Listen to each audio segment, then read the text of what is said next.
Welcome to Feminine Alpha. You're listening to the podcast where feminine energy is the strategy for women creating the next economy. I'm your host, Chansey, and I believe that women who are shaping this next era are leading from who they are and not in spite of it. Every week, I'm sitting down with the founders, creators, and leaders who are making it happen with purpose and power and sharing their stories so you can lead from your own. Don't forget to subscribe, join the community newsletter, and share with a woman who needs to hear this. If you had to write down 5 things that matter most in your life, what would you end up saying? After a terminal diagnosis, my guest did exactly that. And that list became a business, a degree, a media career, and a seat at tables that she built herself. This week, I'm sitting down with my dear friend Penny, a radio personality, an iHeart podcast co-host, a senior director of marketing communications, and just an overall vibe and wonderful person. We're talking about authenticity versus transparency, what it actually means to show up in male-dominated rooms and industries, and how feminine energy shows up as strategy. Let's get into it. So hey everyone, welcome to Feminine Alpha, a podcast for women founders, creators, and leaders, where we talk about feminine energy and feminine energy specifically in innovation. So we're here with Penny. Penny, I'd love you to give an introduction. Yes. So professionally, I am Panayota Babadelis, and many know me as Penny Dellas, which is my radio personality. So I too am on a little podcast. So A great podcast. so I'm always going to hype.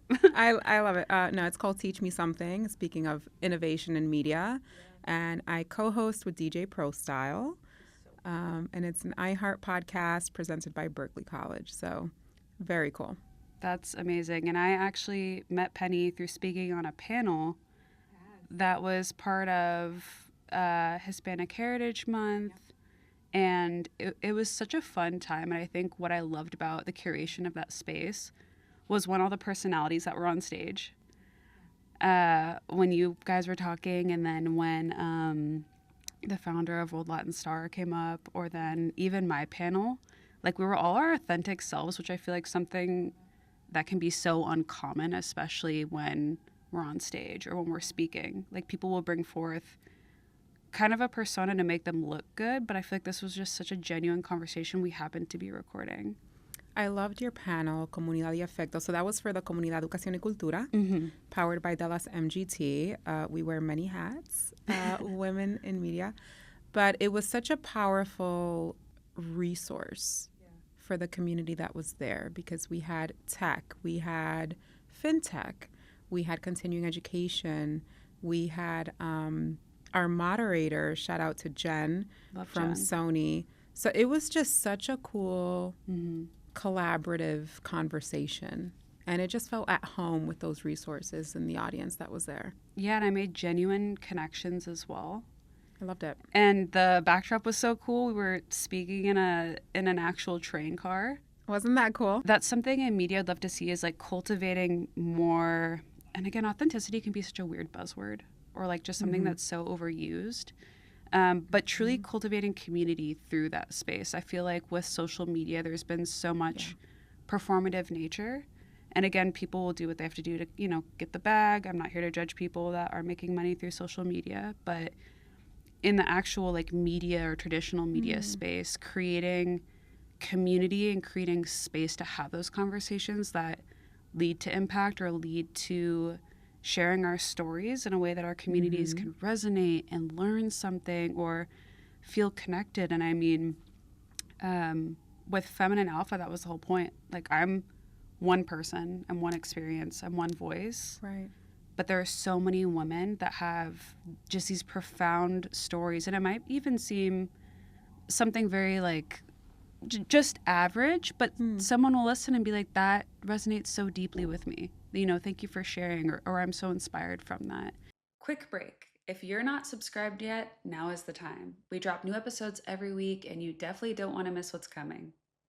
And I love listening to your podcast. Oh, thank you. I think you do a really good job at maintaining that authenticity and integrity. And what would you say to people that are in media or in podcasts to you know, when we have that media personality self to maintain our wholeness, but maybe not give away everything? Like what would you share with folks? Well, it's interesting because you spoke about authenticity. So I was listening to another podcast this morning, and they were speaking about authenticity versus transparency and how much you want to give, because then you're setting a foundation. Right. And when we were creating this podcast, which is a partnership under Berkeley College and iHeart, we were thinking about what this was going to look like, right? So when I curated the concept and we brought it to DJ Pro Style, he said 100% we have to be on the mic, doing this together collaboratively, because I was the first guest. So that transformed into co-hosting, aside from being EP. And it was an interesting experience stepping into that persona, right? That Penny Dellas, after such a long time being off the air, coming back. And it's interesting because you toggle with it, because as we grow, as we transform and transcend, we're no longer the person we were 10 years ago, 15 years ago, 20 years ago. So it's finding what that was, but molding to what you are today. But what you see on the pod is what you see every day. So it went from, we have these personalities, to it's not a personality, it's just who we are. And it's that authenticity that shines through. And that's what the listeners gravitate to. It's that big brother, little sister dynamic. That's and so funny. We joke around so much, and we used to cut all of that out to keep it professional, level-headed at the end of the day. You know, I represent an institution. He represents quite a bit of brands as well as his own. And he's like, just leave it all in. They like it. So it's that transparency component of how much do you want to share. But in a world where you were saying we're bombarded with consumption. You know, who the listener's connecting to is that authentic person. They want to feel that they know a real person. They want to feel that they can gravitate, they can associate, they can emulate something of someone that's real. And we grew up listening to Z100 and, you know, shout out to Elvis Duran and Danielle Marinara and all of them. And that's who we gravitate to. We feel like they are our friends, right? They've invited us into their space. They're real people. They're attainable. And I've been blessed to have the privilege to meet all of these people in real life. And it is exactly who they are on air, which they're just beautiful human beings. And that's something that has always resonated with me when I'm looking at those that I would like to emulate in my career. It's what does Chancey do that maybe I like a nugget on I love how you present yourself. Thank and you're always so poised, and I can tell that you're marinating and thinking through before you have a response. And we're a lot alike in some ways. So sometimes things work for you, sometimes they don't. But I would say, you know, in a world of chaos, take a moment, take a breath, and think about your values and who you are as a person and how much of that you want to shine. As an entrepreneur and creator, you need to be able to direct people to your business all in one place. Your portfolio, your services, and a way for people to book with you on the spot. Not a website that takes forever and costs a fortune, and definitely not a list of links. That was my problem. Scattered links that I just didn't have time to keep up with. But then I found Julep. It's an all-in-one website and bio. Portfolio samples, offer pages, booking tool, email collector, and so much more. And what I love is I can customize it to match my brand. Colors, layout, everything, so it actually feels like me and not just another template. And the process is so simple. I actually have fun building and updating my pages. Sales pages, testimonials, everything that I want to showcase clearly and aesthetically. And my audience gets a cleaner, easier experience too. So if you need a fast, quality, polished website that converts profile views into booked clients, go with Julep. Try it free for 14 days with my link in the description. I love that. I have a few clients actually to do media training and empowerment coaching with. And the first thing we get to is your values. And I love what you said about the self 10 years ago to the self now. And I think there's so many people that want to start a podcast or want to start a YouTube channel or want to start something, but they're so scared of letting go of that old self that got to play small and or maybe not share their voice or afraid of getting, you know, judged by their community or whoever. Like, what would you say to them, or what's helped you in that experience? I would say we aren't who we were. We're better. Right? Love. But we carry all of those people with us. Right? I always like think of my younger self, you know, in high school. I'm like, she needed another hug. She needed some reassurance. Oh, you know, but love to the high school self always. We love them. But we carry those versions of ourselves with ourselves. They're all in there. Yeah. Continue to evolve. And people should date themselves. Oh, yeah. Love. Go on a date. Go to a dinner. Romance yourself. Learn about yourself. Yeah. Take a look at yourself. Be self-aware. Take that time and really learn about yourself. And it's good to reflect, but you also don't want to live in the past too long. Yeah, you can really dive into that introspection. Yeah. We don't need to ruminate so deeply. Yeah. But it's good to take a look back, reflect, and take a little, like we said, the nuggets. I love the nuggets and those life lessons and instill that into who you are today. And I feel that we are, at times, our greatest obstacle and our largest judge and jury. Oh, for sure. And many times we don't do things because we think about all of the why nots instead of the why yes. So it's just reframing the perspective. I have a client of mine, love her. She always says, just press play. Yeah. Oh. Press play, film it. I have to change the way I'm sitting because I'm like, yes. Yeah, just press play and do it. And, you know, sometimes it's difficult to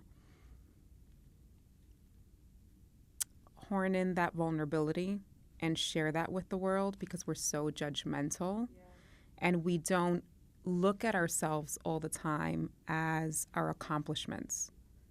We tend to look at the negative. Don't get me started on the imposter syndrome. But, you know, it tends to be we just got to get out of our heads a little bit. I wanted to speak to something you mentioned, which is imposter syndrome. Yes. And I feel like so many people talk about imposter syndrome, especially if they're starting something in social media. And I guess I'm curious, has there been a moment where you feel like your intuition or your higher self has guided you to things, especially, you know, I want to get into your marketing stuff as well. Yeah. But being a personality is interesting because I feel like when you have a social impact mission, like you do so much for the Latino community, it turns into being a public figure in essence. Yes. I'm the founder and CEO of Dellas MGT. But so it started off as a mission of mine for myself. Because I was diagnosed with a terminal illness at that time. Oh my gosh. So this is 10 years ago. And my doctor said, write down 5 things on a sheet of paper that you want to do over the next 5 years. And I'm like, that's not what they said. So I talk about this on the podcast, episode 2, season 1. Wow. And I did not know that. Yeah. And the first thing on that list was to create my own business where I could provide mentorship and guidance to those talents coming up that don't have it. I love that. Because when I started in the industry, well, high school, I used to do choir and theater. I did stage production, all of those things. That's where my marketing started, yearbook staff, all the things. Yeah, I can see that for you. Yeah, very type A of me. And then I moved on, and when I started in entertainment, there were no females like me working with talent management at the time. I was one of 3. Now we get into the feminine alpha here. But the other 2 were very high up, and I was the only one in the underground in a male-driven genre. And for some reason, I decided this is the hill I'm going to thrive on. Yes.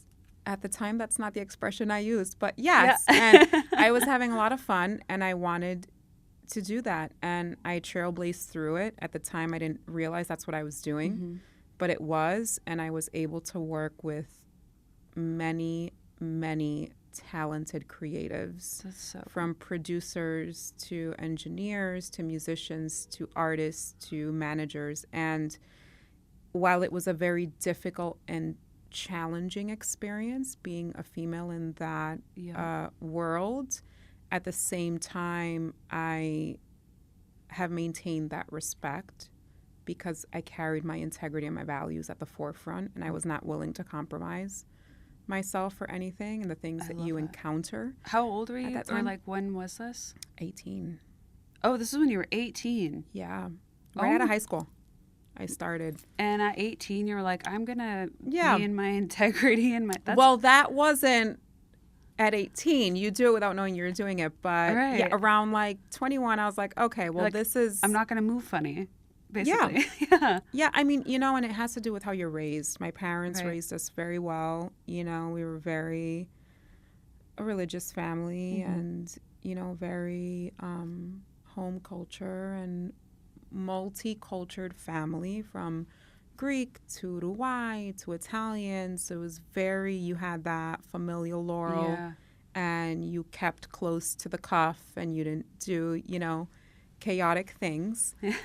But me verging into entertainment was the chaotic thing. It was, you're not going to be a lawyer or a doctor. So many avenues in the entertainment space. Yes. So that's where I went in. And, you know, years later, I said, well, I want to create the space where I can provide mentorship to others because I didn't have that. I love that. So that's where the showcases came from. So I would do, you know, 4 showcases a year. Amazing. And I had a lot of sponsors. I had some producers and recording space and photographers. And how did you get all of these? Because it sounds like when you were a bit younger, correct? Yeah, it was... What I created was a marketplace hub. Okay. So I was able to bring in... the most I had at one showcase, I think, was 9 talents. So I was able to provide them with a package that was sponsored.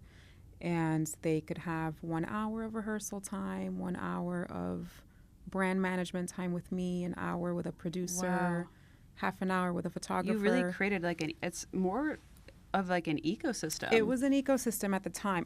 Remember, we don't think of what we're doing at the time. We're doing it because we have passion, and later on you're like, oh, there's something here. But we started off with that, and it was beautiful because I had so many colleagues that knew how to navigate that space, that really mentored me through that time while I was mentoring these new talents, which was really cool. And we partnered with a couple of foundations, and we would donate the proceeds to those foundations at the time. So I did that for a couple of years. And then that second thing on my list was to obtain a degree in marketing, which is how I ended up at Berkeley College. Okay. So I went to Berkeley College. So many full circle moments here. For a degree in marketing, and I obtained an associate's, which led to a bachelor's. And during my BBA program, I started teaching. So I was a teaching assistant. So I was teaching 5 classes while taking 5 classes. And I decided, okay, I want to get my master's and give back a little bit of what I've received between the resources and those professors that went above and beyond to ensure that I made it to that finish line. And there were many times where I thought, I'm not going to make it. You know, I came here for 1 class because I may not be here in 6 months. And the universe said, ooh. The universe said, yeah, that diagnosis, let's throw it over there. And you have a purpose through your passion. And I obtained my MBA. And through that process, I ended up working in higher education, which was not a plan. Yeah. But what I realized was it's God's plan, right? And still in entertainment as well. And now entertainment partnered with higher education. It feels like you've done a great job of merging worlds, which is something I'm so familiar with as well. And dancing in these dualities, but also creating ecosystems around yourself for that impact. It's like the 3 pillars of change are people, opportunity, resources. And so having the people at the showcasing events, right?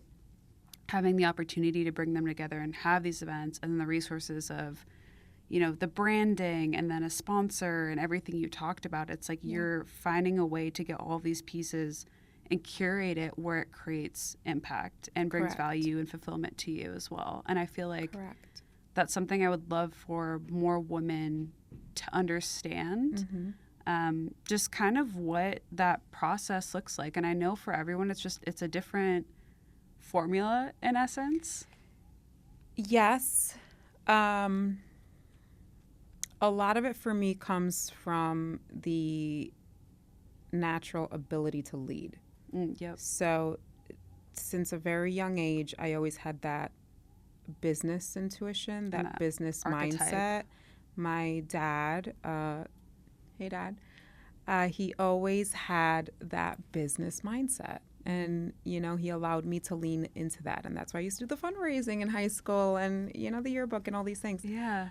But when you're naturally adverse in that space, it comes from your parents. And our parents always said, you know, be what you want to be, but always have a plan A.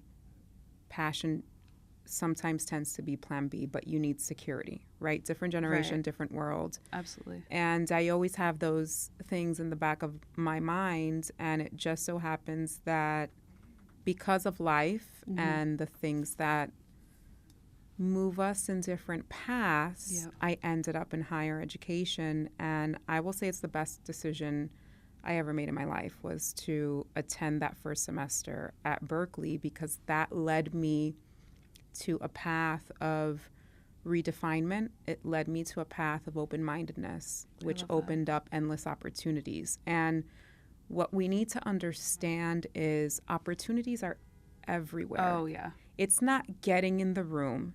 It's what are you going to do once you're in that room? Absolutely. Carpe diem, seize the day. What energy are you bringing into that Dead room? Poet Society, love Robin Williams. Yeah. But it's all about what are you going to do once you're in that space? And for me, at Berkeley, it was, okay, I have all of these mentors. I see something different on this end, and I want to continue exploring that. So I took a break from my company. I focused on school, and then the pandemic happened. So I was able to take that time and reassess. So where are we going? And I stopped thinking about the today, and I started planning for future even after that diagnosis. So I was able to open my mind up to those possibilities, those opportunities, and I ended up getting referred for a role in marketing at Berkeley College.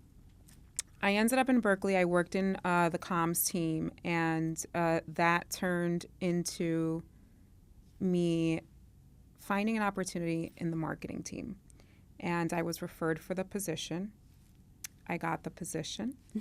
And 6 months in, our director left Berkeley. And then circumstance had me, you know, reporting to a higher up. But my work ethic is what kept me there. And I proved myself in this industry that was new to me.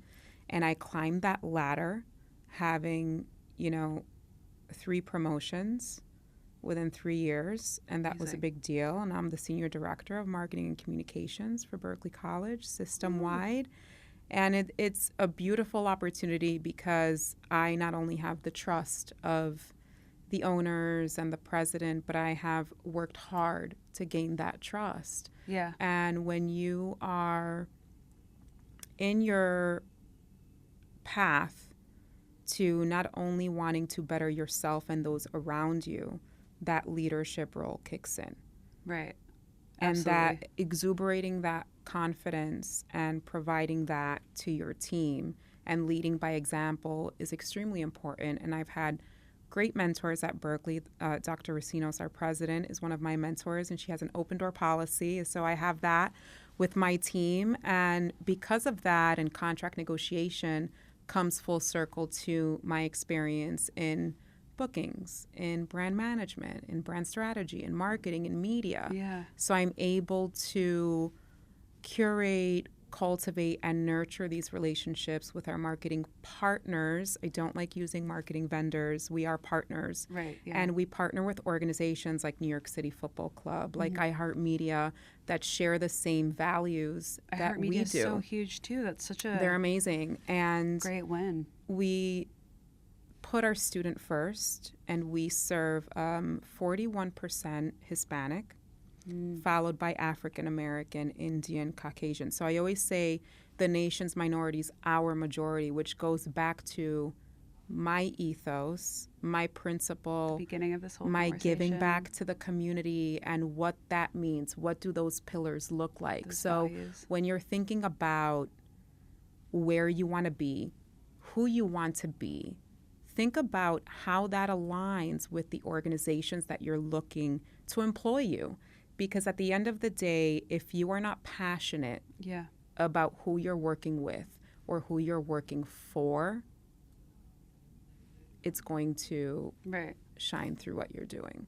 Absolutely. Well, thank you Yeah. so much for sharing your story. I have one last question for you. Yes, thank you for having me. This was so much fun. Yeah, absolutely. It's what practices or things do you do, in 1 or 2 minutes that allow you to embody your feminine, or you see your feminine energy come through when it comes to being a personality in marketing, working at an institution, especially when you're in rooms that are masculine dominant and these Yes. industries from your experience, like in the feminine alpha term, like how do you continue to embody that in a way that just makes you feel whole?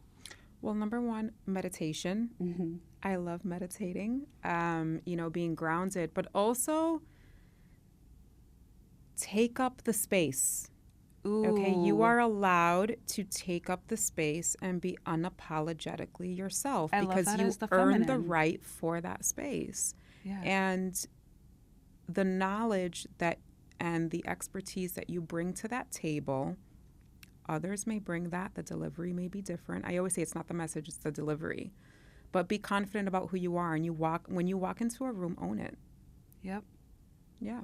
I love that. And I love that you share that as a feminine. So many people think that Yeah. being assertive and bold is masculine. And it's like, well, we can be both, but being in our wholeness Yes. and being in our grace and Yes. allowing that essence to come through and that whole higher self intuitive energy, like that's the feminine. And don't be afraid of that. As females, we tend to be judged for being assertive. Right? Instead of saying that's a strong leader, sometimes it's categorized as something else. But I will say, I'm very assertive. Be assertive, be proud of who you are, own who you are, and when you walk into a room, walk in with your head held high, with grace. Heart open. Mind open. Yes, and just sit at that Protective table guards. because you made that seat for yourself. That's a wrap on this episode of Feminine Alpha. If this conversation moved you, be sure to share it with a woman who could benefit. Subscribe so you never miss a week, and find us in the newsletter for more depth and unfiltered thoughts. I'm Chansey, and see you next week.